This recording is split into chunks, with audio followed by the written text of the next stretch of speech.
Merci pour cette présentation des actions de prévention de la délinquance dans lequel, malheureusement, la sécurité routière n'est pas abordée.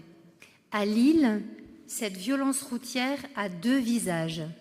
Bérangère Bouni, 23 ans, fauchée sur un passage piéton par un bolide lancé à plus de 100 km/h il y a un an, presque jour pour jour, rue Gambetta.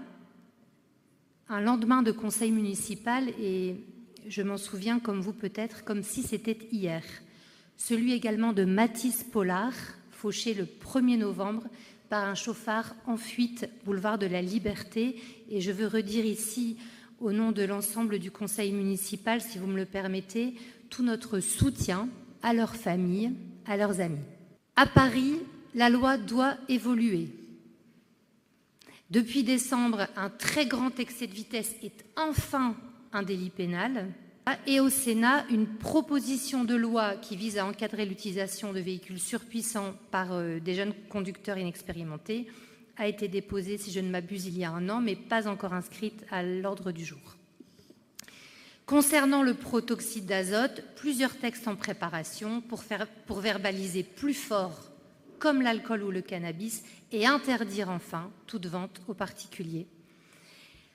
Mais à Lille aussi, chers collègues, notre stratégie de prévention de la délinquance routière qui tue doit évoluer.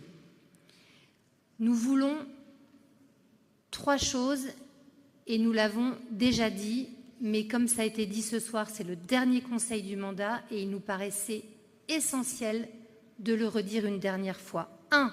Nous voulons que la sécurité routière soit inscrite noir sur blanc comme un axe prioritaire de la stratégie de prévention de Lille, dont je précise qu'elle n'a pas évolué dans sa publication, en tout cas depuis le 15 mai 2017. 2. Nous redemandons pour la 3e fois un plan de prévention, là aussi local, auprès des jeunes, mais également de leurs familles qui méconnaissent le sujet, sur les dangers des ballons du protoxyde d'azote. La loi doit changer, oui, la répression doit sévir, oui, mais on n'arrivera à rien sans prévention. 3èmement, nous voulons de la transparence sur la liste de nos rues les plus propices à la prise de vitesse par les chauffards. Longue ligne droite, évidemment. Nous n'avons pas obtenu ce diagnostic. Nous devrions en disposer pour décider au moins d'aménagements urbains dissuasifs, de radars pédagogiques, et je salue celui enfin installé rue des Postes. Rien n'empêchera un drame de s'abattre à nouveau, mais on peut au moins tout tenter de ce qui est à notre portée, nous, les élus locaux qui sommes là pour prendre soin du quotidien,